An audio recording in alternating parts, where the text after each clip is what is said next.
Halo semuanya, balik lagi di Post Ronde 2 Podcast Room DLM Daily.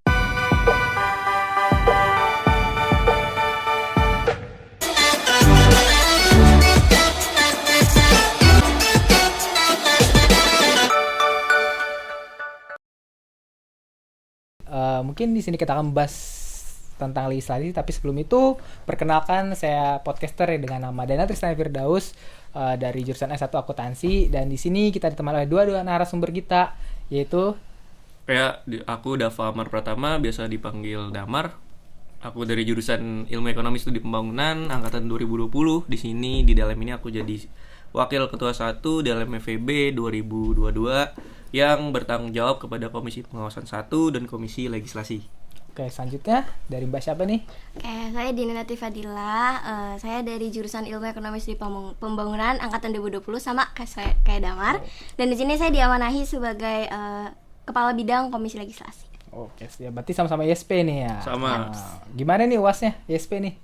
Susah kali apa gimana? Atau gampang kayaknya bagi? Aduh, kayaknya sih Gimana bagi nih? Grammar gampang gak sih, Mar? Enggak juga sih, karena baru offline juga ya pertama kali, dan sebelumnya juga online. Mungkin agak kaget sih dengan suasana ulangan pas offline. Enakan offline gitu ya. Karena udah lama juga ya nggak ulangan ya. Enakan mana offline atau enakan online nih UASnya? Jujur offline sih, lebih menantang lah. Kalau Mbak Dina? Kalau aku sih Online. offline. Enggak, offline. Offline tuh sebenarnya enak ya. Cuma balik lagi sih, tergantung kitanya situasinya kayak gimana. Oke, siap. Berarti ini dari DLM, dari Komisi Legislasi semua ya berarti ya. Oke. Ini apa ya, dalam legislasi ini kan ada tuh kayak namanya undang-undang tuh. Kalau boleh tahu itu kenapa sih harus ada undang-undang? Mungkin dari Mas Damar dulu bisa kali. Oke, kenapa harus ada undang-undang ya? Mungkin dijelasin dulu ya secara awal. Jadi DLM ini kan merupakan Dewan Legislatif Mahasiswa yang menjalankan fungsi legislasi ya, yang di Fakultas Ekonomi dan Bisnis Unsud gitu. Jadi di kampus sendiri itu organisasinya seperti miniatur negara ya, atau pemerintahan gitu. Jadi ada yang menjalankan pemerintahan dan ada yang mengawasi pemerintahan. Di sini fungsi dari DLM ini ya sebagai pengawas dari kinerja dari eksekutif, yaitu Badan Eksekutif Mahasiswa, dan membuat suatu peraturan perundang-undangan gitu. Kenapa harus ada? Karena sebagai landasan juga ya, landasan kita dan pedoman kita dalam menjalankan suatu keorganisasian atau kegiatan di organisasi, karena untuk supaya tidak keluar jalur lah dari hal tersebut gitu. Jadi ya harus dibuat undang-undang gitu. Oh, berarti DLM ini hampir sama kayak DPR ya? Iya, kalau DLM ini iya kan 11-12 ya gitu. Iya, 11-12. Oke, nah kemudian kan ini dibuat undang-undang nih. Terus ini diterapkan oleh siapa, untuk siapa, dan dari siapa gitu undang-undang itu dibuat? Oke, untuk sebelumnya kita harusnya sih ya, sebagai legislasi juga kita juga harus membuat undang-undang yang sesuai dengan karakteristik dari fakultas itu sendiri. Misalnya juga bisa undang-undang tersebut berasal dari aspirasi KM, dan undang-undang tersebut untuk kegiatan ya, atau peraturan organisasi gitu dalam menjalankan kegiatan tersebut. Nah, misalnya kayak ADART gitu. Nah, itu kan juga disampaikan ya, maksudnya hal-hal apa aja yang menjadi tugas dan wewenang organisasi itu kan disampaikan juga, kayak BEM tuh apa aja, terus DLM apa aja, dan himpunan itu apa aja. Terus juga itu kan ADART itu kan sama dengan undang-undang dasar ya, dari fakultas ya. Dari beberapa ya fakultas dan universitas gitu. Undang-undang dasarnya kuliah gitu. Oke. Terus juga ada undang-undang yang ibaratnya kayak misalnya di FEB itu ada undang-undang pemirah dan undang-undang PUU gitu. PUU itu kalau boleh tahu apa sih panjangannya PUU? PUU Din. Apa Din? Ya, jadi PUU sendiri itu tuh pembentukan undang-undang. Jadi di dalamnya tuh kayak gimana sih gitu cara struktur buat ngebuat undang-undang atau ngerancang undang-undang kayak gitu. Struktur undang-undang. Oh, jadi ada tertulis ya, gitu ya. Di dalamnya tuh ada tahapan. tahapan-tahapannya Dalam kayak pembuatan gitu. undang-undang. Oke, mungkin tadi dari Mbak Dina bilang PUU perancangan undang-undang. Nah, pasti kan dari perancangan itu ada sumbernya nih atau asal-usulnya. Itu kalau boleh tahu sumbernya dari mana sih perancangan undang-undang? Oke, sumbernya itu dari legislasi sendiri itu ada 3. Yang pertama itu berasal dari ADART dong pastinya, itu karena landasan pertama kalau misalkan kita membuat undang-undang. Terus yang kedua itu kita dari riset penelitian yang kita lakukan untuk mendapatkan hasil terkait apa sih gitu, undang-undang apa yang dibutuhkan dari KMFEB kayak gitu. Terus yang terakhir itu sebenarnya kondisional, itu bisa juga kita ambil atau bahkan kita nggak ambil kayak gitu. Nah itu tuh kita bisa dapat dari referensi univ lain atau dari fakultas yang ada di unsutnya sendiri seperti itu. Kalau biasanya kita kan tahu nih referensi dari univ lain ini, tahu dari mana sih kita bisa tahu univ lain tuh pakai AIDRT gitu? Kita tahu dari mana itu kok kayak gitu? Kayak sebenarnya dari kita sendiri sih, yang namanya juga Google, ya inolah Google itu udah dari berbagai macam orang kan, kadang mereka juga mengupload kayak gitu, Oh, iya, kadang benar, mereka benar, meng-up, benar. jadi Bisa, kita bisa mencari, namun kita emang nyarinya yang enggak yang harus berbayar atau seperti apa, kayak emang dari merekanya itu di up aja kayak gitu. Oke, mungkin izin nambahkan ya, karena Oh, iya, juga boleh. kita berasal hal tersebut kan misalnya dapat dari mana gitu. Nah, tadi kan udah dibilang dari Google atau ya bisa dilihat dari undang-undang negara gitu. Tapi kan ada juga yang lebih relate lagi, yaitu undang-undang di beberapa universitas, referensinya kan beberapa universitas. Nah, itu juga bisa diakses dari IG dari DLM ya atau BPM di universitas lain gitu. Nah, untuk mengambil nilai-nilai tersebut pasti harus disesuaikan ya. Itu karena sebagai referensi di mana nilai-nilai atau pasal-pasal tersebut bisa diambil yang dirasa cocok gitu. Sesuai dengan kondisi karakteristik dari fakultas tersebut gitu. Kalau emang tidak cocok ya tidak bisa dijadikan referensi gitu, karena setiap universitas atau fakultas itu berbeda ya secara karakteristik gitu dan keorganisasiannya gitu. Mungkin itu bisa yang diambil yang ibaratnya yang bisa relate gitu dengan apa yang ada di kampus atau FEB itu sendiri. Oke, kan tadi kan bisa diambil tuh dari kampus lain atau universitas. Sekarang gini, DLM FEB ini kan pasti ngelihat dari kampus lain juga kan ya, dari DLM lain. Ada apa untuk DLM FEB sendiri tuh? Bener satu-satunya kayak apa sih, kayak istilahnya patokannya, sumbernya itu dari mana sih untuk DLM FEB itu sendiri? Yang telah kalian jalani sebagai legislasi. Oke, mungkin aku coba jawab ya. Karena kita kemarin baru ngebuat suatu SOP pengawasan dan baru melaksanakan amandemen Undang-Undang Pemira gitu. Coba kita lihat dari awal SOP pengawasan gitu. Nah, SOP pengawasan itu baru dibuat oleh DLM FEB tahun ini. Tujuannya apa? Untuk menyelaraskan ya program kerja dari penilaian DLM itu sendiri gitu terhadap BEM gitu. Jadi ya tahulah cara kerjanya penilaiannya gitu. Penilaian DLM itu seperti apa gitu kepada BEM. Nah, itu kita ambil waktu itu dari referensi UGM ya, Universitas Gadjah Mada, Fakultas Ekonomi kalau nggak salah, sama dari Unsil Universitas Siliwangi. Nah, kemarin Undang-Undang Amandemen Pemira 2019 juga ada beberapa perubahan ya. Nah, itu juga kita ngambil dari beberapa referensi juga ya. Salah satunya UI, terus juga dari mana di waktu itu? Dari pemilu juga Ya, kita ambil. pemilu ada. dan beberapa universitas lain lah. Terus Gitu. Jadi yang diambil yang tadi yang aku bilang yang sekiranya relate gitu relate dengan kondisi yang ada di FEB itu sendiri. mungkin tuh dari Mas Damar begitu, cuman yang dari yang berkecimpung langsung nih kesulitannya nih untuk nyari sumber kayak gitu tuh kesulitannya Kayak gimana? sebenarnya kalau untuk kesulitan dapetin referensi sih, kalau dibilang sulit enggak ya, karena kan yang tadi udah dibilang gitu, pasti dari IG ada gitu, kadang dari Google Drive segala macam juga ada. Namun mungkin kesulitannya itu sama kayak tadi yang diomongin sama Damar, kayak untuk menyesuaikan sama kondisi yang ada di lingkup FEB-nya. Itu sih yang agak sulit sebenarnya, karena untuk mengubah redaksi juga kan butuh beberapa kajian juga kayak gitu. Jadi ya itu sih yang sulitnya. Oke. Terus ini kan pasti berperiode kepengurusan satu periode ya gitu ya. Itu apakah sumbernya itu tetap sama periode-periode sebelumnya atau gimana gitu? Mungkin bisa dari siapa dulu nih? Mau jawab Mbak Dina mungkin yang berkecimpung langsung dulu. Untuk sumbernya itu kalau karena misalkan masih rancangan ya, kalau misalkan masih berupa rancangan undang-undang, itu kemungkinan periode selanjutnya masih sama referensinya. Mungkin mereka hanya menambahkan beberapa yang bisa lebih relate lagi kayak gitu. Cuman kalau misalkan sudah pengesahan sih kayaknya udah nggak perlu ngambil referensi nggak itu perlu, lagi, ya. karena kan udah pengesahan juga seperti itu. Jadi kalau ngesah itu misal kalau mau berubah nggak bisa atau gimana? Sebenarnya bisa, cuman ya pastinya butuh banyak kajian juga gitu, dan juga nggak semuanya bisa sekali ada kritik langsung diubah, itu enggak, karena kalau udah pengesahan tuh harus banyak kayak pertimbangan lah gitu untuk ngerevisinya kayak. Oke, aku mungkin mau nambahin Ya, ya. Karena undang-undang itu kan apa ya bisa berubah dan perkembangan zaman pun juga dinamis gitu. Jadi ada kemungkinan besar bahwa undang-undang itu baru dibentuk atau yang sudah diamandemen itu berubah gitu. Nah itu disesuaikan dengan kondisi dari apakah apa ya nilai atau pasal atau redaksi dari atau esensi ya dari pasal tersebut atau undang tersebut tidak relevan gitu. Nah, itu bisa diubah gitu atau bisa ditambahkan juga. Jadi, kuncinya adalah di sini kerelevanannya. Kalau ketika memang undang-undang tersebut tidak relevan gitu, maka akan dilakukan amandemen gitu sih paling. Oke, tadi kan mungkin dari Mas Damar nih sebagai wakil ketua 1 nih. Wakil ketua 1 yang berarti membawahi komisi ya? Iya, komisi. Oke, itu bagaimana sih koordinasi wakil ketua 1 dengan komisi legislasi dari Mbak Dina sendiri itu gimana sih? Oke, untuk koordinasinya mungkin karena udah ditetapkan ya target kita dalam satu periode ke depan itu mau bikin undang-undang atau amandemen undang-undang yang mana gitu.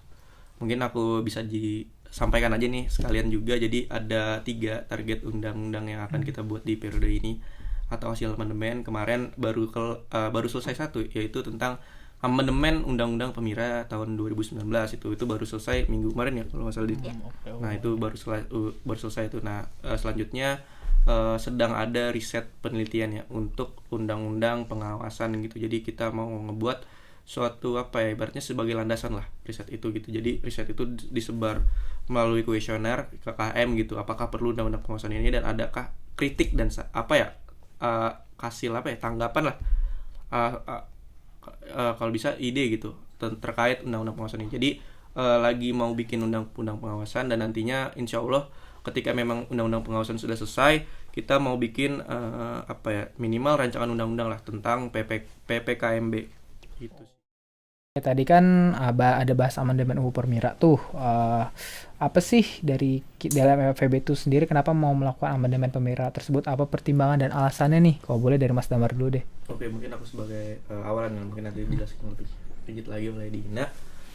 Sebagai landasannya banyaknya keresahan ya dari beberapa KM gitu terkait banyaknya pasal karet yang ada di undang-undang di undang-undang Pemira ini tahun 2019 gitu, dan secara esensinya juga dan narasinya juga apa ya kurang jelas gitu atau banyaknya multitafsir di undang-undang tersebut gitu. Baru dari situ juga kemarin pas musang atau musyawarah anggota tahun 2021 juga sempat di highlights ya terkait permasalahan dari undang-undang Pemira ini gitu. Nah untuk itu kita di tahun ini menargetkan bahwasanya harus ada nih amandemen dari undang-undang Pemira tahun 2019 ini.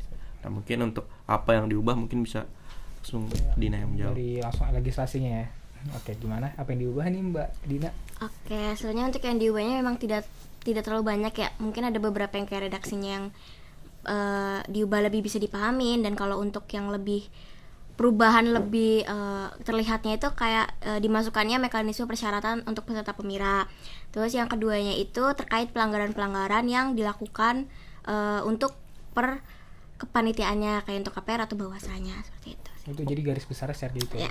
Kayak mungkin aku coba menambahkan juga ya. Karena memang juga dirasa landasan kita itu juga apa ya kurangnya partisipasi dari KMFEB terkait Pemira kemarin ya. Itu juga menjadi landasan yang penting ya. Untuk merubah hal itu gitu. Karena dirasa ada yang menyampaikan bos musang persyaratannya itu khususnya di KTM ya. Itu terlalu berat gitu bagi anggota calon Pemira tersebut gitu. Nah itu kita coba kurangin gitu biar ibaratnya memudahkan lah, karena kemarin juga ada yang menyinggung hal tersebut gitu. Ya itu sih yang jadi alasan, dan kita juga ngelihat kemarin sempat di awal periode juga mengadakan riset perspektif ya. Jadi DLM itu sendiri mengadakan riset perspektif sebagai langkah awal gitu untuk mencari tahu kenapa sih demokrasi di FEB Unsut itu partisipasinya sedikit gitu. Nah itu juga membahas soal Pemira, dan itu ada beberapa kritik dan saran ya untuk Pemira gitu yang ibaratnya diselenggarakan oleh DLM gitu terkait alur dari bukan perhitungan sih, pemilihan suara yang ibaratnya ribet, rumit, dan konten kurang masif penyebaran informasi. Nah itu dibenerin sih, dan salah satu untuk mengubah secara konkretnya yaitu melalui amandemen Undang-Undang Pemira tahun 2019. Oke, mungkin gitu ya. Apa terus kan itu tadi proses amandemen ya, terus proses pembentukan amandemen. Ada nggak sih kendala yang utama selain dari kendala dari yang kurangnya penyebaran? Ada kendala yang paling pentingnya gitu loh, kendala yang sangat besar dalam proses amandemen tadi. Mungkin Dina bisa jawab. Oh ya, mungkin ya dari Oke, Dina mungkin sendiri. dari legislasinya sendiri ya. Untuk kendalanya dari legislasi itu sebenarnya kemarin kan yang namanya amandemen itu pastinya harus mencari referensi di tahun kemarinnya, di tahun 2019 ya. Sedangkan gitu ya, masih tercecernya Oh, arsip-arsip oke. ya. Jadi kita tuh kayak agak kesulitan untuk mencari ini referensi awalnya dari mana. Karena kan ketika ingin mengubah suatu poin atau pasal itu harus ada referensi kemarin dari mana. Karena kan kita nggak bisa asal mengganti kayak gitu sih sebenarnya kesulitannya. Nah mungkin izin menambahkan ya. Memang dari awal tuh DLM FEB terbentuk, mungkin aku juga bingung ya terkait sekarang gitu. Karena undang-undang pembentukan undang-undang itu baru dibentuk tahun kemarin gitu. Jadi aku nggak tahu ya sebenarnya DLM itu hanya menghasilkan sedikit undang-undang gitu. Padahal fungsi utama yang termasuk tugas pokoknya itu ya membuat undang-undang atau mengamandemen undang-undang gitu.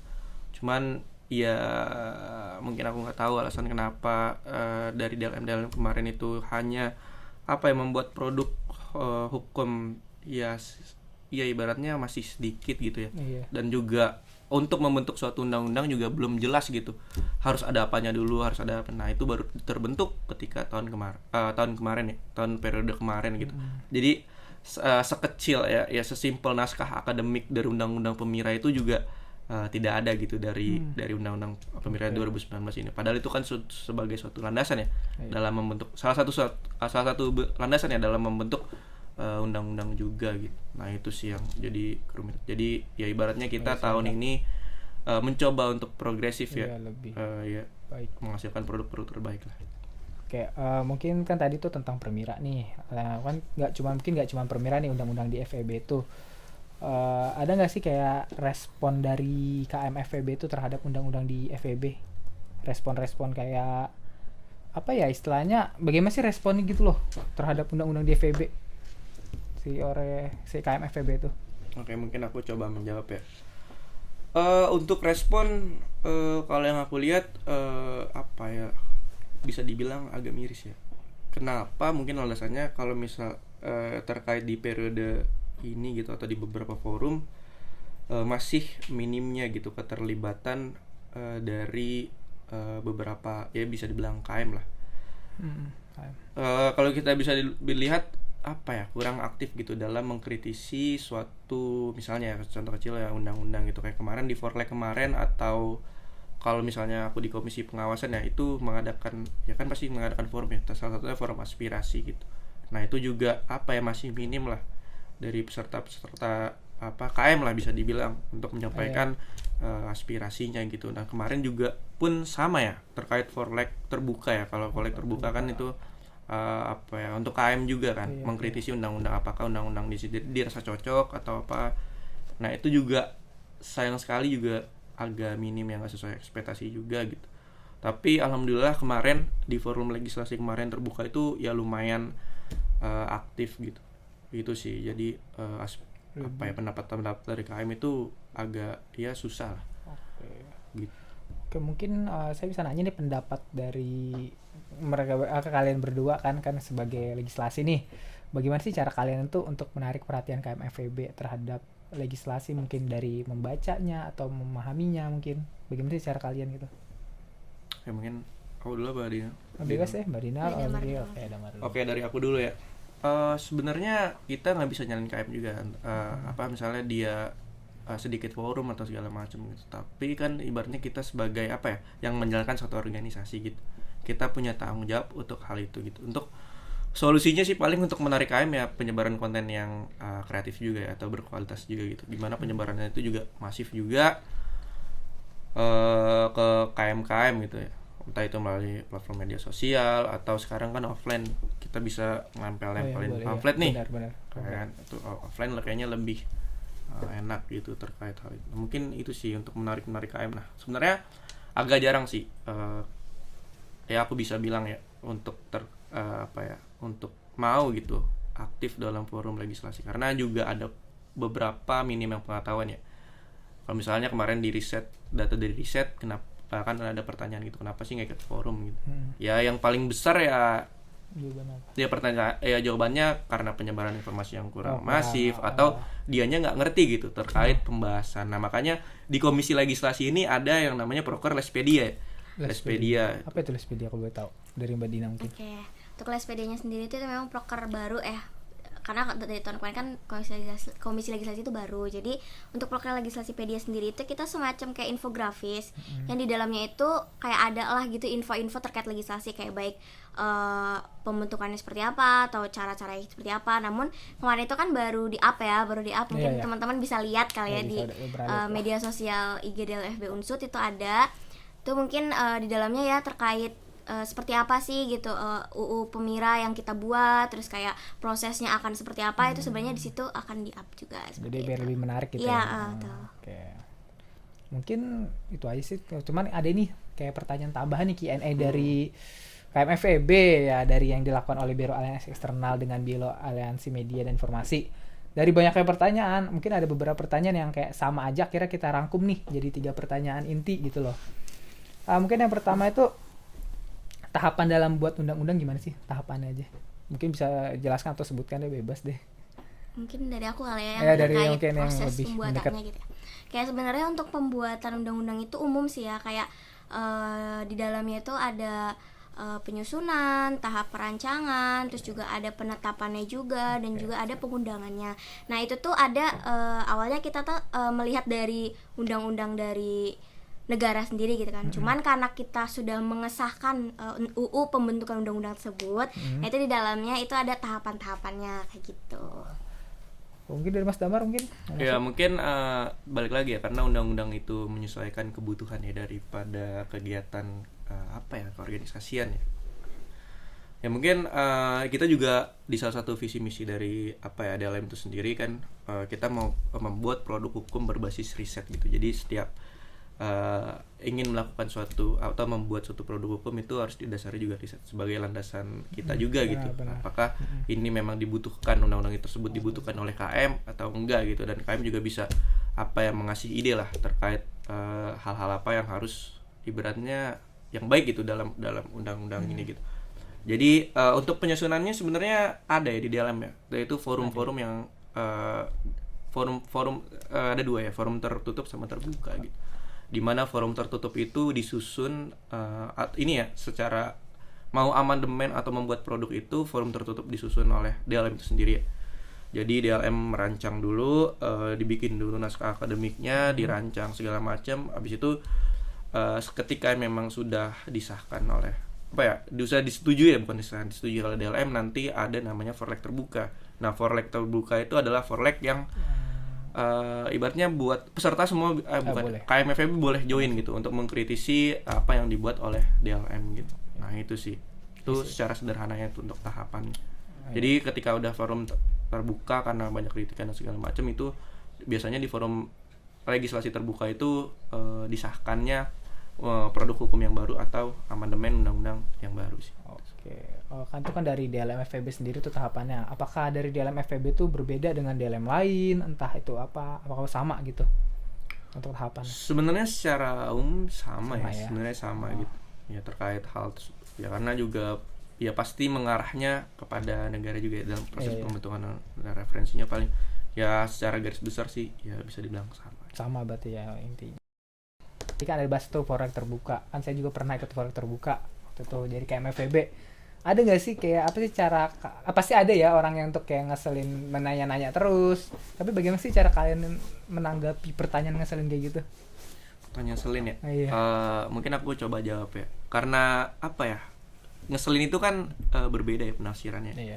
Kadang orang ngeselin itu mungkin karena dia udah capek-capek nih tapi nanyanya itu aja gitu. Dia udah capek buat undang-undang tapi nanyanya kok hal-hal yang mendasar gitu. Atau ngeselin dalam arti sebenarnya dia kritis nih, cuman kamu kalah argumen aja, jadi kayak nganggapnya tuh orang ngeselin gitu. Nah sebenarnya kalau aku sendiri ya, kalau di forum atau di segala forum gitu, sebenarnya nggak ada ngeselin sih, karena orang yang bilang ngeselin itu mungkin berarti baper ya.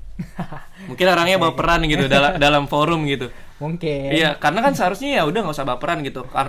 Kalau emang argumen dia atau kritikan dia rasional, ya kenapa Iya, kita harus baper gitu. Nggak diterima. Ya kan, mungkin apa ya, salah satu caranya ya udah jawab aja gitu. Walaupun dia pertanyaan dasar atau segala macam, ya tetap dijawab aja, dijelaskan. Karena kan kita juga sama-sama belajar. Oke. Di forum juga sama-sama belajar gitu. Cuma gak ada salah, gak ada bener juga gitu. Iya. Nah mungkin itu sih. Jadi aku juga nggak nganggap orang yang nanya itu ngeselin atau gimana ya. Orang-orang ngeselin di forum ya wajar gitu. Ya yang nganggap ngeselin ya berarti kita baper aja. Karena kan di forum, biasanya di forum-forum ini ya banyak orang yang baper gitu. Misalnya dikritik sedikit, misalnya tapi rasional ya, dia udah baper ngatain di belakang, ngatain lebih ke pribadian gitu. Karena itu kan nggak profesional dalam berforum. Itu aja sih kalau menurut aku. Mungkin kalau dari Mbak Dina yang secara langsung nih menjawab pertanyaan itu gimana Mbak Dina? Saya kalau dibilang ngeselin sih ya namanya juga kan kalau dari kita sendiri ya sebagai komisi legislasi gitu, yang dari awal itu istilahnya kita ngebuat dan itu butuh banyak beberapa kajian, bahkan kadang ada beberapa kali rapat yang terus-terusan gitu kita lakuin. Jadi ya otomatis kadang dari cara kita penyampaian aja tuh bagi anak legislasinya sendiri yang memang jelas-jelas dia yang memahami gitu ya. Iya. Dia memahami kayak bagi kami tuh ini jelas gitu. Namun dari mereka kayak terus-terus berulang-ulang kan lama-lama mungkin dari kitanya sendiri, bahkan dari saya sendiri gitu ya yang kadang menjawab aja kayak tadi udah dijelasin deh, itu udah gini tapi tetap aja. Namun ya baik lagi ya namanya juga kita memaparkan kan, kita memaparkan hasil dari kita ya otomatis memang sebenarnya dari kami sendiri sudah mewanti-wanti emang udah pasti akan ada yang nanya gitu, karena dari kami sendiri kan pendapat kami itu belum tentu sama dengan pendapat mereka kayak gitu. Jadi ya sebenarnya dari kami juga memaklumi, cuma terkadang kalau misalnya udah terlalu muter-muter di situ aja kan dari kitanya juga kayak udah deh gitu kan. Iya, dari kita kan sebenarnya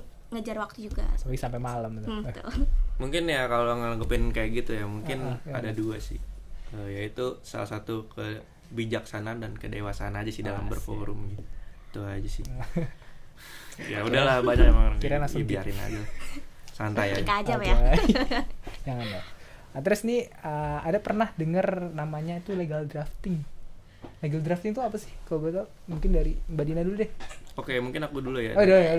Iya, kalau menurut aku ya mungkin teman-teman bisa mengoreksi juga. Kalau sepemahaman aku, legal drafting itu konsep dasar ya dalam penyusunan undang-undang itu. Misalnya contoh dari naskah akademik dari hasil kajian ilmiah gitu. Nah, sebenarnya DLM juga menggunakan prinsip itu juga ya. Maksudnya juga mematuhi legal drafting karena itu penting dalam undang-undang gitu. Kayak misalnya tadi yang aku udah bilang, dalam naskah akademik juga ada landasan sosiologi, yuridis, filosofis gitu. Nah, itu harus ibaratnya secara komprehensif harus dibuat secara komprehensif lah. Kita juga didukung oleh riset yang sebelumnya kita buat terkait undang-undang pengawasan, undang-undang yang akan kita buat gitu sih. Kalau mungkin dari Mbak Dina sendiri nih, legal drafting itu apa sih? Ya kalau dari kami sendiri kan memikirkan kalau misalnya legal drafting itu di dalamnya itu ada beberapa penyimpanan naskah akademik atau arsip-arsip lah gitu, karena yang namanya juga drafting gitu, penyimpanan lah kalau dari kita sendiri mikirnya seperti itu, karena di dalamnya pasti banyak dong kayak entah itu naskah akademik, entah itu arsip-arsip referensi segala macam, jadi kayak gitu. Mungkin dari kami juga sistem penyusunannya itu seperti apa gitu. Sama mungkin aku mau menambahin juga ya, mungkin bagi teman-teman KMFEB ya, kalau misalnya mau lihat nih undang-undang dari apa yang dibentuk ya dari DLM itu sendiri, bisa dilihat ya di deskripsi IG DLM FEB Unsur. Di mana tuh, di link deskripsi? Ada di deskripsinya, di link tree-nya langsung mungkin. Oke, siap. Jadi nggak repot-repot ya kalian. Iya, tinggal langsung aja gitu. Langsung buka, baca. Siap. Mungkin itu aja mungkin dari pertanyaan-pertanyaan inti aja sih gitu dari KMFEB. Ada nggak sih dari kalian berdua nih kata penutup untuk menutup pos ronda 2 ini? Kata penutup dari Damar deh, kata penutupnya. Oke, dari aku ya. Mungkin karena kita di DLM sendiri itu menjalankan fungsi legislasi ya, di mana juga kita sangat perlu KMFEB juga ya dalam menjalankan tugas gitu terkait forum, terkait pengawasan gitu, dan terkait membuat undang-undang juga kan. Mungkin aku berharap sih demokrasi di FEB gitu ya lebih ditingkatkan lagi gitu. Siap. Ingat itu aja sih, kayak masuk forum lah untuk menyampaikan aspirasi, jangan susah ngisi kuesioner untuk penilaian BEM gitu, dan masuk forum legislasi ya yang mantap. nantinya bisa kita merumuskan undang-undang secara besar. Udah itu aja sih dari aku. Kalau dari Madina? Dari aku sendiri yang penting ikut berkontribusi gitu. Oke, siap. Itu aja. Iya. Oke. Mungkin itu ya teman-teman, mungkin bisa diingat bagaimana pesan mereka agar selalu aktif dalam forum ya. Mungkin itu aja dari pos ronda 2 ini, ditunggu untuk pos ronda 3 ya, akan dijalankan ke depannya. Itu saya dari aku, sekian dan dadah.